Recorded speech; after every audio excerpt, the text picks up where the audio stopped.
We're going to get underway in less than a minute from now. We'll just give the various leaders and representatives, heads of states, an opportunity to be seated before we resume this program, IDA 21 Africa Heads of State Summit.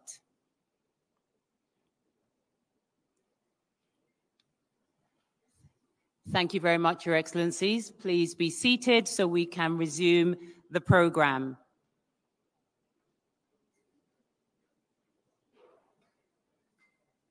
I think everybody is comfortable. Please, if you are in the audience, also please take your seats so we can continue this program. Thank you very much.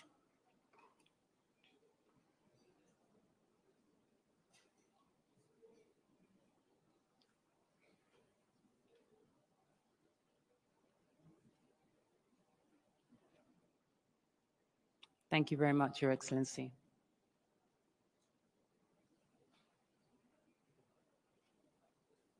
I believe I have the go-ahead to resume the program. As we heard this morning, today is a pivotal moment in the build-up to IDA 21. As African leaders forge an alliance and speak in one voice about their most pressing challenges and priorities. To address the continent's challenges head-on and spur transformational development, African leaders are issuing the joint communique, which is highlighting Africa's priorities. It now gives me pleasure, and it's an honor, to invite His Excellency, Mohamed Ghazouan, the Chairman of the African Union, to read the summary of the joint communique on stage. You're welcome, Your honorable heads of state in their deliberations, and invite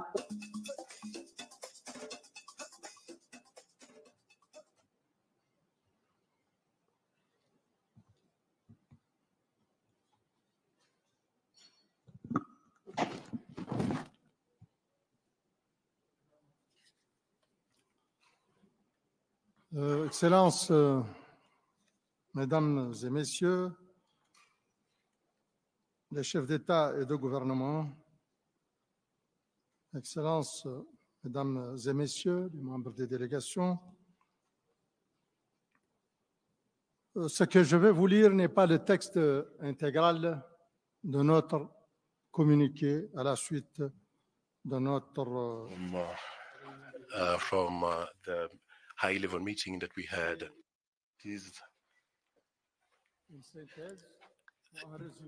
So it's just a summary of what has been discussed. À la suite de la réunion des chefs d'État et de gouvernement africains des pays signataires en faveur d'une 21e reconstitution ambitieuse of the 21, as well as of the International Association of the 21, we are publishing the complete communique called Communique of Nairobi, which summarize our discussion in order to bring some light on the process of the replenishment of leader, and as well as the main point of these communicate are as follow. The first one, as head of state and head of government, we met in April in Nairobi, in the Republic of Kenya, to scan our priorities, as well as to come up with a continental alliance in order to use efficiently funding from the World Bank in order to meet our development programs. We were also accompanied by other leaders as the African Union Commission, different regional communities, agencies from the United Nations, as well as civil society. We send our we recognize Dr. William Samuel Ruto, President of the Republic of Kenya, as well as the chair or the president of the World Bank Group, Mr. Adiobanga. Two, we have recognized the excellent partnership that our country do have with the International Association Development, IDA, for the funding and the support they are providing us. IDA is providing support for 75 countries, whereby half of it are in the African continent. We are expressing our deepest gratitude to IDA, and also we are committing ourselves to play our role in order to get an impact in terms of the development of our people. And number three, we are in a moment whereby the African continent provides a wonderful opportunity for our people as well as the world. However, we have been touched by, or we've been affected by a different crisis just after the pandemic. Our countries are now coming back because of our support, and also because of our youthful population, as well as the abundance of natural resources, as well as the spirit. Continent. 4. IDA model has proven a good result in terms of the existing architect allowed us to access to different support packages of country, especially in management conflict, as well as forced displacement, regional integration, as well as the response to crisis, and climate change response as well, the development of a private sector and others. IDA will remain our partner of development and one of the main resources of funding for majority of Sahel Africans. 5. It is urgent to invest in the economic transformation of our continent, as well as to focus on the main priority that we have identified. Let me underline the issue of human capital, invest in human capital to allow the private sector to create employment and employment of good quality, and also the access to energy, as well as the digitalization, enhance the resilience to the climate change, and also ensure prosperity of our people. We have laid the foundations, and we need now to record the fruits of having a unique market, as well as to focus on regional market and any issue related to funding, as well as digitalization. 6. To meet the inspiration of our people, we need to create a cycle of knowledge, of policies, as well as investment and employment. We are strong capacity in terms of implementation, as well as to have concrete results. So it's a huge enterprise that requires investment. So in long terms, as well as cool terms, we need to work together. As a leader, It's sometimes discouraging to realize the increased demand in terms of necessary resources in order to meet the requirement of development as well as climate change. We will do our best in order to better invest by taking into account the issue of inclusivity as well as the of employment in order to stimulate the mobilizations of national resources. On the same,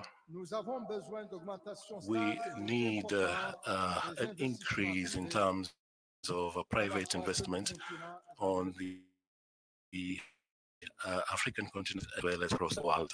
Number 7, we also need an increase, steady increase of financial support. IDA should at least bring more than 60 billion USD in our country during the period of IDA 20 from July 2022 up to the year 2025. So a strong financing will enable IDA to associate itself efficiently with our countries in order to meet the priority that we have identified in our country and in different regions, and then to come up with a common agreement. So we call upon on a refurbishment, a solid one, a strong one for IDA 21. 8.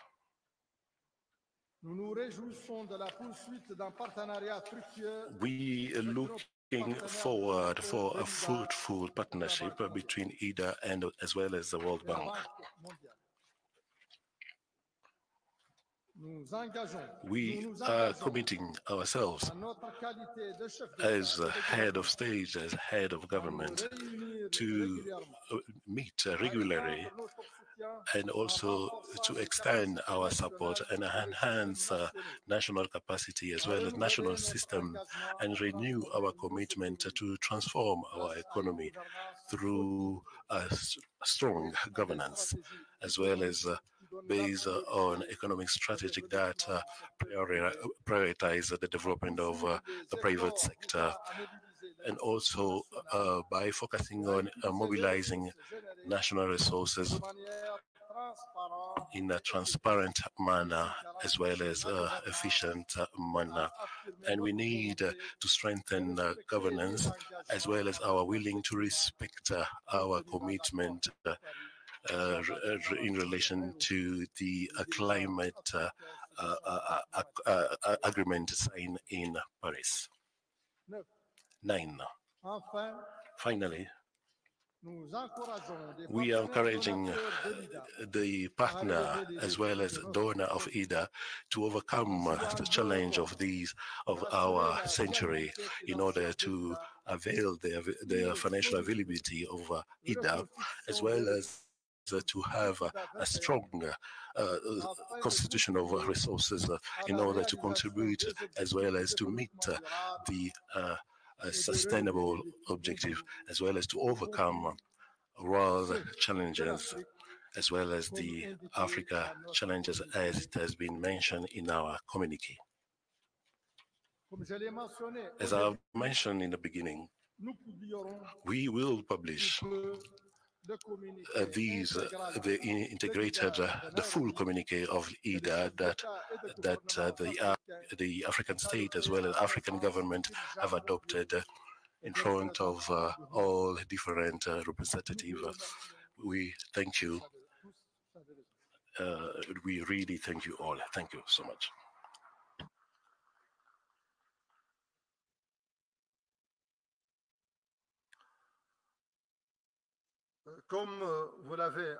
As you have heard,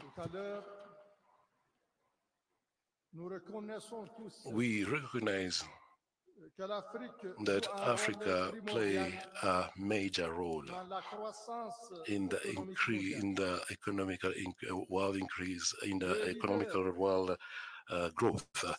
And the leaders that are gathered today have showed their will to really focus on inclusive growth as well as sustainable growth in Africa in partnership with IDA. The African ambition, it is huge, very huge. And the communique that I've just read show the collective will as well as the engagement of African leaders to implement strong solutions that we have identified.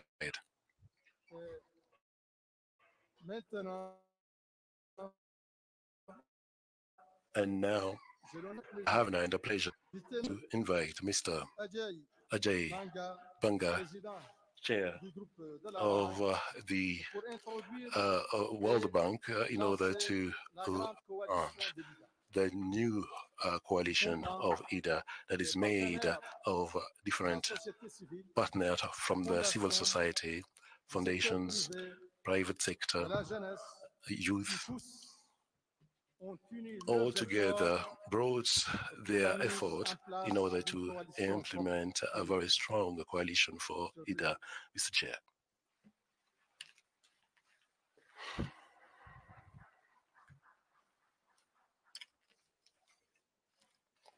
Thank you very much, Your Excellency. And once again, thank you to you and President Ruto and all the other heads of state who have been here and have helped to get us on this pathway. What's on display today is unity. Leaders from across the continent have come together to find common ground in their unique aspirations.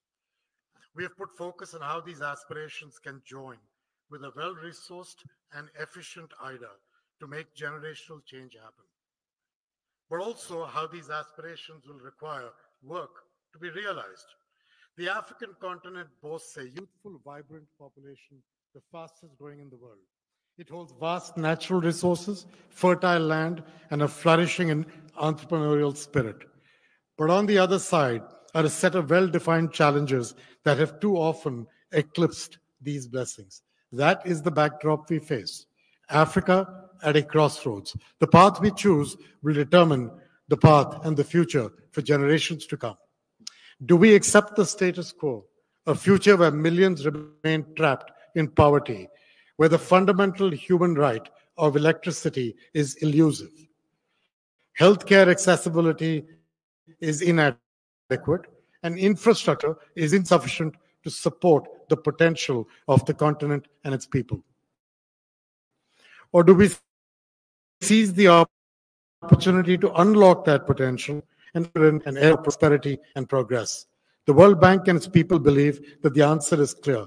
Africa can and must chart a course towards a brighter future. And this is not a pipe dream. We have seen the success stories in countries that took advantage of IDA, embraced good governance, invested in education and infrastructure, and fostered an environment where businesses can thrive. And in doing so, they have helped over the years to blaze a trail for others to follow. We began in the 1960s with Korea, South Korea, boasting a well-educated population but lacking capital and industry. China's story started later. In 1978, 770 million people in China lived on the edge of poverty, facing low economic growth due to lack of market competition and rigid policies on prices and mobility. India's path unfolded in the 90s and the 2000s. The country had to grapple with high poverty, held back by heavily regulated markets, dominant public sector monopolies, and unbalanced trade. Today, each of these is a country on the move. Each has transitioned from an IDA borrower to an IDA donor. But their journeys have common threads and lessons that I think are relevant for all of us. All three countries saw governments playing a crucial role in creating an environment that is conducive to growth, to private sector growth, domestic and international. They provided clarity on regulatory policy, implemented those reforms to attract that investment, domestic and foreign, and fostered a competitive landscape. Each nation benefited from a significant rise in the working age population during crucial development phases, and they invested in their people to realize that demographic dividend. And that provided a skilled and readily available workforce. Each recognized the importance of trade and competitive advantages as an engine of growth. They implemented policies to reduce barriers. They built strong domestic manufacturing and service sectors, which opened the door to rapid economic expansion. All three utilized IDA for strategic investments in education, in healthcare, in rural development, areas crucial for any developing nation. They are not alone. 36 countries have successfully graduated from IDA, 12 of them just since 2000. That is the transformative power of development assistance done right. Looking at Africa, I can see some very promising parallels. Several African nations are experiencing economic growth and implementing reforms to attract private investment. Many share a similar demographic trajectory with a projected rise in the working age population. And like these other challenges, Africa's countries also face their issues. Compared to the Asian tigers, private sector investment in Africa remains low. Infrastructure bottlenecks and limited access to finance further hinder growth. And the headwinds of debt, climate, and conflict restrain progress. So at this very juncture lies the promise of the kind of development effort that today has brought together government leaders, the international community, and the private sector. We all must be partners in progress. We have a mission-critical role to play, each of us, with governments leading on their own development agendas and IDA as their partner at the core of those strategies. The story of economic development is not a one-size-fits-all approach, but by understanding the journeys of successful nations and applying the lessons learned, Africa can chart its own course towards a much brighter economic future. First, invest in our people. A skilled, educated, healthy workforce, digitally savvy, including women, is the bedrock of any thriving economy.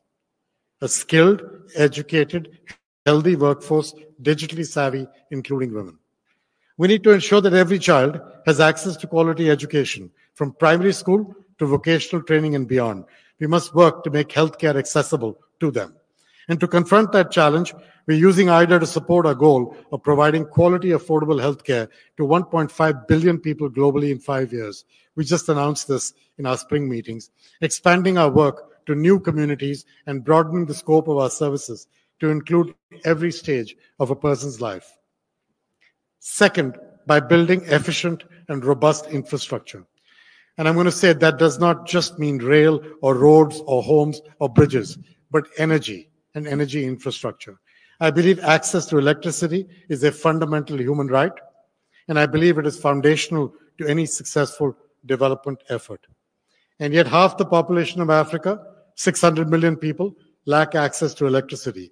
And that's why at the spring meetings we announced we are working to deliver energy to 300 million Africans by 2030, 250 million with the World Bank Group, 50 million partnering with my friend Aki Nadasena at the African Development Bank.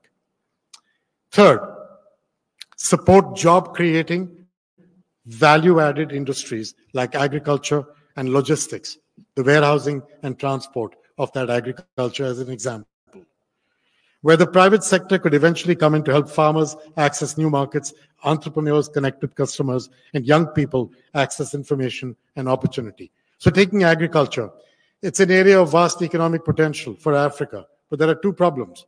One, only 6 to 7% of the farmland is irrigated. As I said in a session earlier, 37% is that same number for Asia. Two, Africa has one of the lowest rates of fertilizer usage in the world. That leads to yields that are 1/3 the global average. If we focus our investment in the right fertilizer and the right soil and irrigation, we can responsibly grow crops and grow opportunity. Made in Africa, and for the world. That's the objective. So we've discussed 5 main areas where we believe jobs growth and the future of Africa can come from. Energy and the downstream effects of energy, not just generation and distribution, but what it enables. infrastructure, rail, logistics, warehousing, transport, roads, homes. Third, healthcare. Think of the primary health centers in that 1.5 billion people pledge. They will create jobs for nurses, medical technicians, doctors, PPE manufacturing, medicine manufacturing. And then agribusiness, as I just spoke to. And last but not least, tourism, an area in which Africa has already made some progress, but the opportunities are limitless. The World Bank is committed to playing its part in all of these areas. We will continue to provide financial resources, technical expertise, and policy advice. We commit to work alongside governments to help implement difficult reforms as they pursue them. But we are joined in this endeavor by an army of friends and partners from the private and advocacy sectors. In a few moments, you will hear from leaders of this unique coalition who are taking early action in support of AIDA and Africa.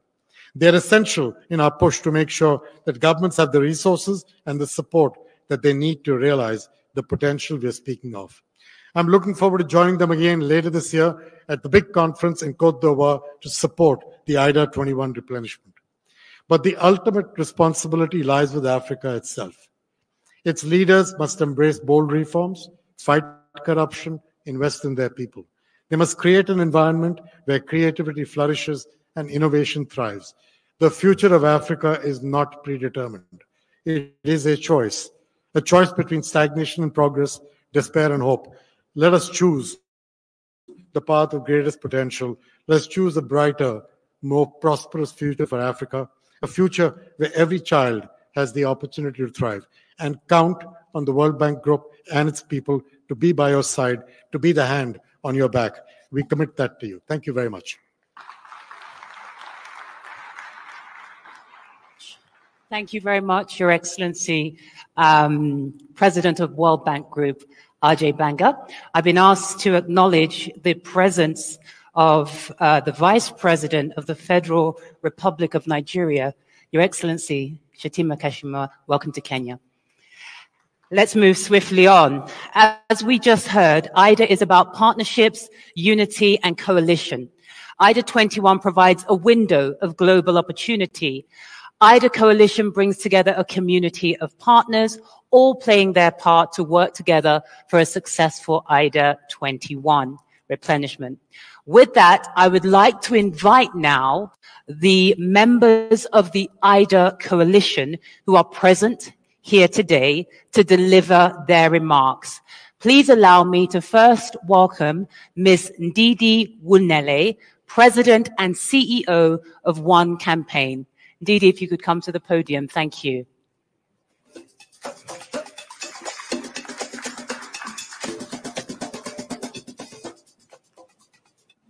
Good afternoon, Your Excellencies. I'm standing on existing protocols. I'm excited to serve as an AIDA champion, and we at the One Campaign are committed to serve on the AIDA 21 coalition, which brings together civil society, youth, and the private sector with a shared vision for a bold and transformational AIDA 21. I first visited Kenya when I was 6 years old in 1981 as a Nigerian tourist with a love for this lush and beautiful country. And every country that I've visited across Africa has shown me the beauty of our continent. Vibrant young people, entrepreneurial culture, children with hope, energy, and courage. So imagine my shock on moving to the United States when I turned 16 to learn that the face of Africa was a hungry child and that the face of poverty was a female farmer from Africa. This narrative represents the danger of a single story, and one that I've fought for the past 22 years to change as an entrepreneur working across Africa, promoting agribusinesses, youth leadership, economic growth, and trade. In my role as the first African CEO of the One Campaign, a 20-year-old organization, I am committed to building Africa's agency, ensuring that we are speaking with one voice and working collaboratively to shape the narrative and drive growth. And to bring around the potential to bridge this gap between Africa's poverty story and our wealth creation story. IDA 21 gives us the unique opportunity to do that at scale. IDA 21 is also one of the best buys in development with a long track record of delivering impact. And this financing is critical for enabling our vulnerable African countries in their recovery from current challenges and supporting their development priorities. IDA gets the most out of the balance sheet and allows donors to increase their reach and development impact. Every $1, as we've heard today, in donor funding contributes and generates $3.5 in financing. This is value for money. IDA's support is grounded in countries' needs, their priorities, and performance, putting IDA countries in the driver's seat in shaping their destiny. Such an ownership is critical for durable progress. IDA 21 will be transformative for three main reasons. But first, we have to make those commitments. First, for the World Bank and African presidents, transparency and accountability must become the hallmark of IDA in Africa. This requires clear milestones, robust communication, and consistent citizenship engagement, which will build the much-needed trust that we need for these funds to be used. Our work at the One campaign is grounded on boosting African agency in global decision-making. And we're collaborating with African partners, civil society, to make this a priority.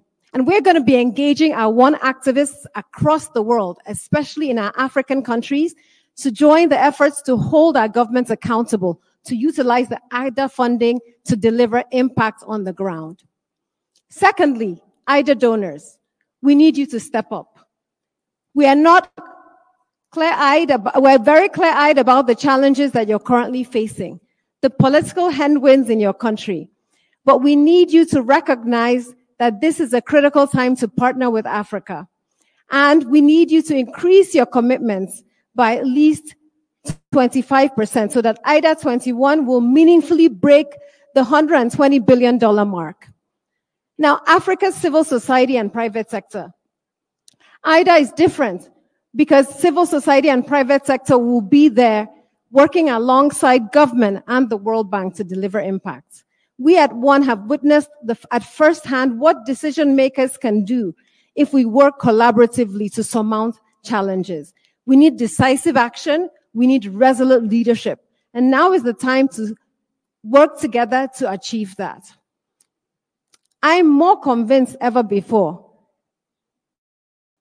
when I was a 6-year-old child, that we, Africa, must change that narrative. I recognize that as humans, we're often jaded. And some adults in the room say we've seen it all. But as Africans, we can choose either hope or fear. And I choose hope.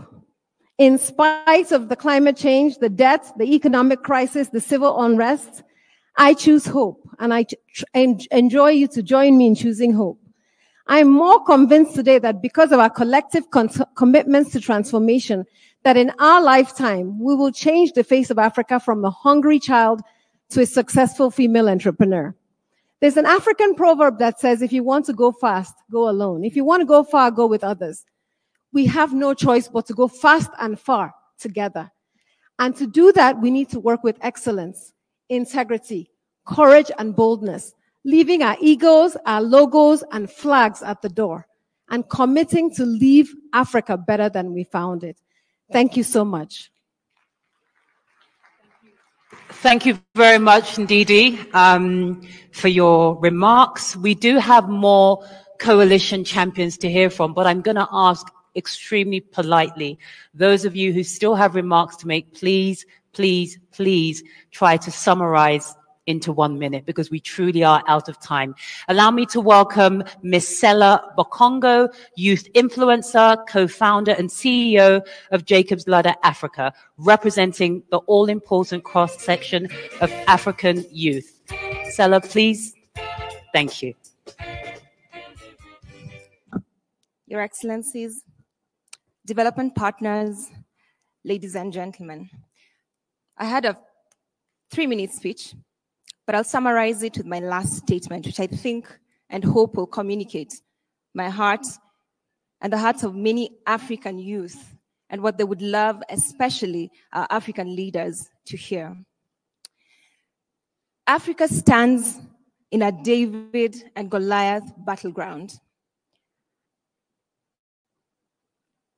facing a myriad of challenges, which together can seem insurmountable.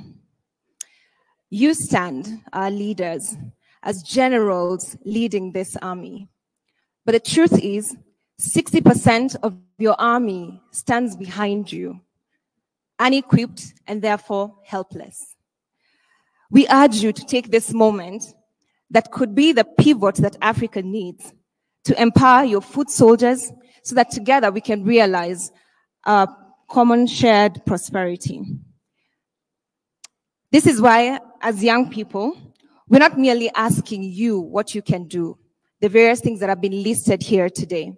We're availing ourselves so that we can co-create the solutions that need to be created specifically for young people.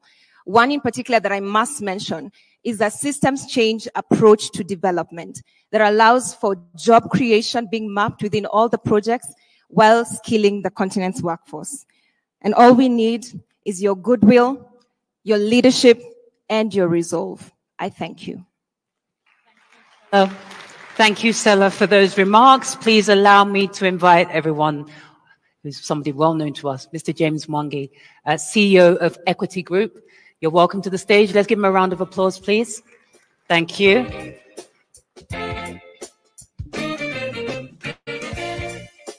Your Excellencies, African heads of state, the World Bank president and your leadership team, it's a pleasure for the private sector to be given a chance. The private sector is a partner to the public sector and, of course, the government. We acknowledge and applaud the support the African public sector is being given. It develops the infrastructure that creates an enabling environment for the private sector. It invests in soft infrastructure like education and health, and we enhance the productivity of the African continent. But it will be necessary, Mr. President, to boost the capability of the private sector in two aspects. The private sector sweats and utilizes the infrastructure that is built with public funds. And that is the only way that you can enhance the return on the infrastructure being built in the African continent. We need the young population being educated to get jobs. The jobs are coming from the SMEs. The SMEs need to access funding. Private sector can provide funding, but SMEs require blended finance, and IDA would be a huge partner for the private financing. Secondly, the supporting the private sector leads to an integrated development approach, where you are developing from the private sector and the citizens themselves become active participants through private sector leading. Lastly, is the private sector, together with the donor community, together with the philanthropist, could use the support of VIDA as a blended finance to ensure inclusion. Nobody should be left behind as Africa transforms. And this is essentially then helps in de-risking and capacitating those at the bottom of the pyramid. Lastly, is to thank IDA, the World Bank Group, for listening to the voice of Africa. Africa knows what matters most, what the priorities are. So with listening to the voices of Africa, IDA's funds can only be more relevant to the needs of Africa. Thank you very much, Your Excellency. Thank you, James Mwangi. I would now like to welcome on stage Nia Bardea, CEO of Bridgewater Associates. Welcome to the stage.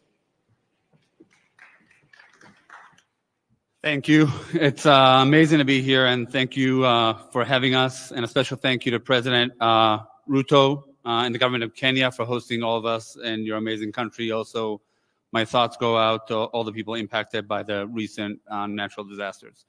Also, good to see my friend Ajay Benga, the head of the World Bank, and also thank you and the World Bank for your efforts, and recognize all the distinguished African heads of state who have gathered here today. So it's a privilege to add our support to the work that so many of you are doing to realize the potential of the African continent. But if you let me take a step back for a minute, for nearly 50 years, Bridgewater has been mapping out the cause and effect linkages that underpin the world's economies and markets.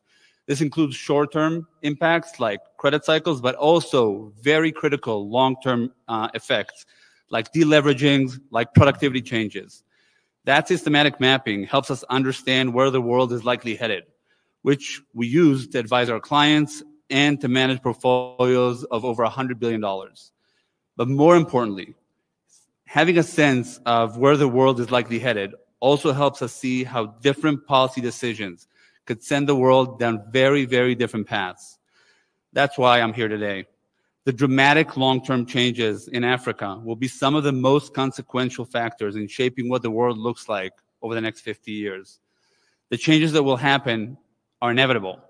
How those will impact the world is a complete choice. The decisions that policymakers make in the coming months will determine the outcome of that choice. Let me take a minute to just describe how we see things. Today, 1/8 of the world's working age population lives in sub-Saharan Africa. That's a little bit under 700 million people. If we look ahead, Africa's population is going to boom, growing by 30% each decade, at the same time that the entire, basically, rest of the world has a population decline. That means that 3/4 of the world's working age population growth will come from the African continent, and as a result, in my lifetime, 1/3 of the overall working age population in the world will be here on the continent. This changes the reality, and it means that the continent will have a massive levered effect on what the world will look like. If this increase in population corresponds with a significant increase in productivity, like Ajay just described, we will activate untapped human potential that will spur a huge source of growth for the entire world. If, however, we continue down the current path and the continent and the world will be destabilized, with global inequality rapidly growing. Many more people in the continent, in the most critical age brackets, in the area most impacted by climate change, we've just heard from several leaders describing that today, will not have the opportunity to realize their individual and collective potential. To make this tangible, Ajay talked about 600 million people in sub-Saharan Africa. That's half of the population that don't have access to electricity today. In some countries, that number is 25%. And that's what the rest of the world, that number is 90%. So let's just be clear, shrinking population in one side of the world, facing the biggest productivity boom of a generation with artificial intelligence and in machine learning, while at the same time, here in this part of the world, the booming population is facing a productivity stagnation largely cut off from the most basic ways of advancement. This will impact everyone on and off the continent, and to avoid that train wreck and to harvest the huge population in Africa, instead of the net outflows, we need to dramatically increase the investments in education and infrastructure in healthcare in the continent now. Bridgewater is excited to partner with heads of state and Ajay Banga and the World Bank, with Global Citizen, with other great investors and economists to help understand the issues and make good decisions. I look forward to seeing many of you later this year to discuss and to move these subjects forward. Thank you very much. Thank you very much, Nir. Lastly, I would like to call on stage Mr. Hugh Evans, founder and CEO of Global Citizen. Mr. Evans, welcome to the stage. Please keep your remarks to the minimum, if possible. Thank you. Thank you, and good afternoon, Your Excellencies. And it's an honor to be with you today in beautiful Nairobi. I'd like to especially thank His Excellency President Ruto for hosting us, and I'd also like to acknowledge the President of the World Bank Group, Mr. Ajay Banga. My name is Hugh, largest movement of citizens taking action for the eradication of extreme poverty now. And I'm here today with our partners, Nir Barday of Bridgewater Associates, to share our support for IDA. Global Citizens' work on the continent began in 2018 when we hosted Maendeleo 100 in Johannesburg, where we brought Beyonce and Jay-Z and 500,000 global citizens to Johannesburg, South Africa, to celebrate the life and legacy of Madiba. This first campaign brought 5 African heads of state to Johannesburg and ultimately mobilized $7.4 billion in the fight to eradicate extreme poverty. And since then, we've been honored to be welcomed by the governments of Ghana, Nigeria, and Rwanda who've supported the expansion of Global Citizen across the continent. And now there are over 500,000 Global Citizens who have taken more than 8 million actions for the eradication of extreme poverty. Today marks a significant new chapter in our efforts and our partnership with the continent. And over the last 2 years, we've met with heads of state across the continent, including President Era of Malawi, President Paul Kagame of Rwanda, President Akufo-Addo of Ghana, and President Masisi of Botswana, and our host, His Excellency, President Ruto. In all of these meetings, we've seen a common theme, and that common theme has been the massive population shift that we see across the continent and the need, as Nia Bade just said, for urgent public investment to ensure this booming population is an asset for the continent and for the world. That's why I'm on today to announce that Bridgewater Associates and Global Citizen will host an economic summit on October 9th and 10th in Abidjan, Côte d'Ivoire, and we're grateful for the support of His Excellency Alassane Ouattara, President of Côte d'Ivoire, represented by the Prime Minister Robert Begley Mambe, as we gather heads of state, finance ministers, private sector leaders, and civil society, all to support the IDA 21 replenishment. Thank you, for Your Excellencies, for the opportunity to share this event with you today, and we look forward to seeing many of you in Abidjan on October 9th and 10th. Thank you. Thank you very much, Hugh. On that note, let's give the IDA champions a round of applause. Thank you. And now we are going to move to a photo session. Ladies and gentlemen, I would like to invite our heads and help by protocol persons. We would like to invite our heads of state. So if you're not a head of state, you don't come up to the front for this photo opportunity with the help of Michael and Chief of Protocol. So if you could please, heads of state, just come towards the steps here so we can get this photo, and then we're going to have closing remarks from His Excellency, the President of the Republic of Kenya.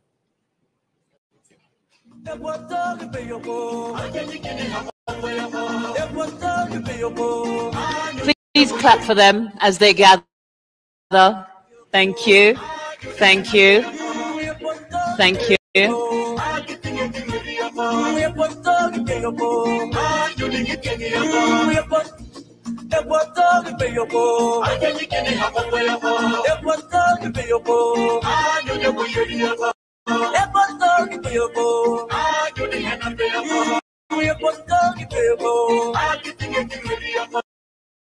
Thank you. Thank you very much. Thank you very much, heads of state.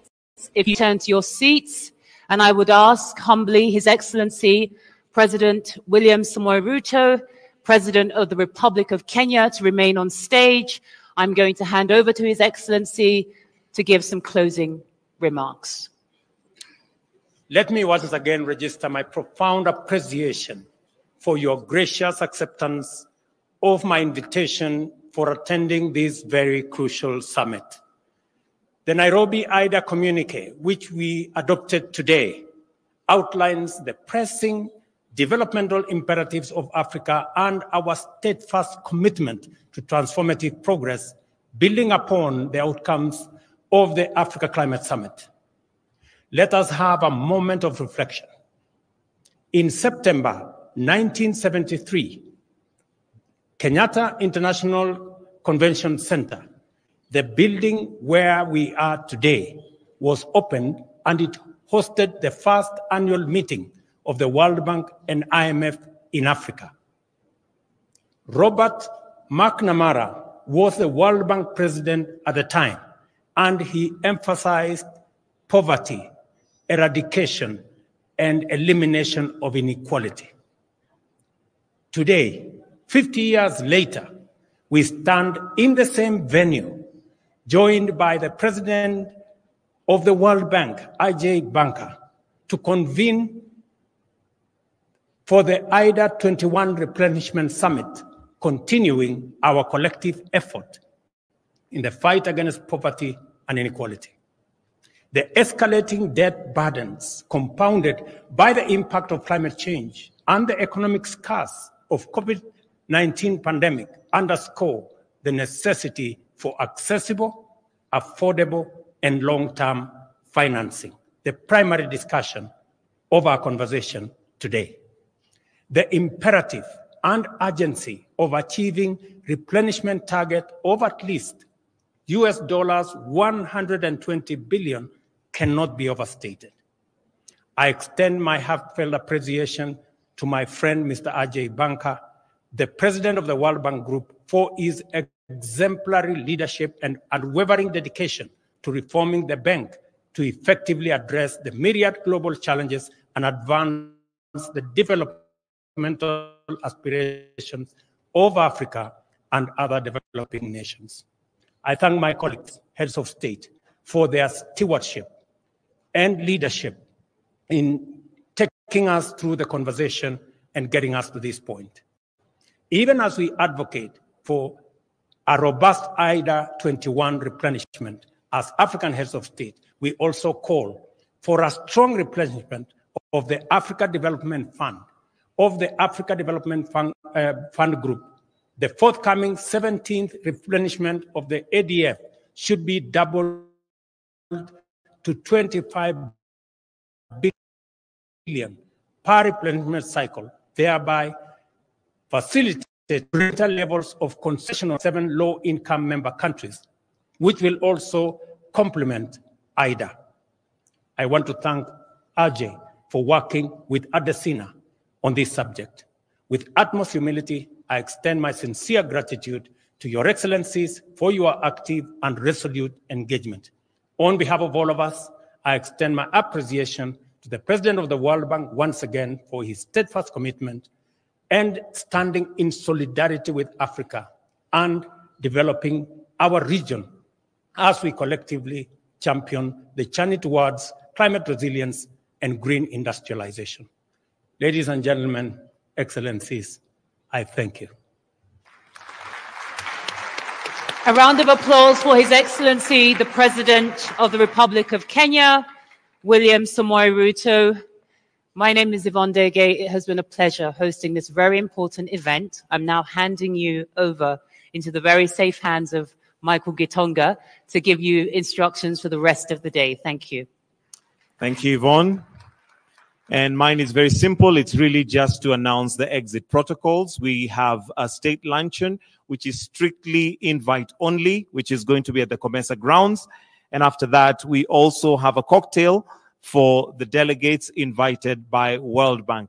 So at this point, I'll request that we all be upstanding and rise as we allow the excellencies to leave and proceed to the state banquet, and it's invite only. So without an invite, kindly desist from going. The rest, we'll all now go for the cocktail, which is at the other tent, the World Bank tent, which is sponsored by World Bank. Otherwise, do have yourselves a wonderful evening. Take care of yourselves and each other. God bless.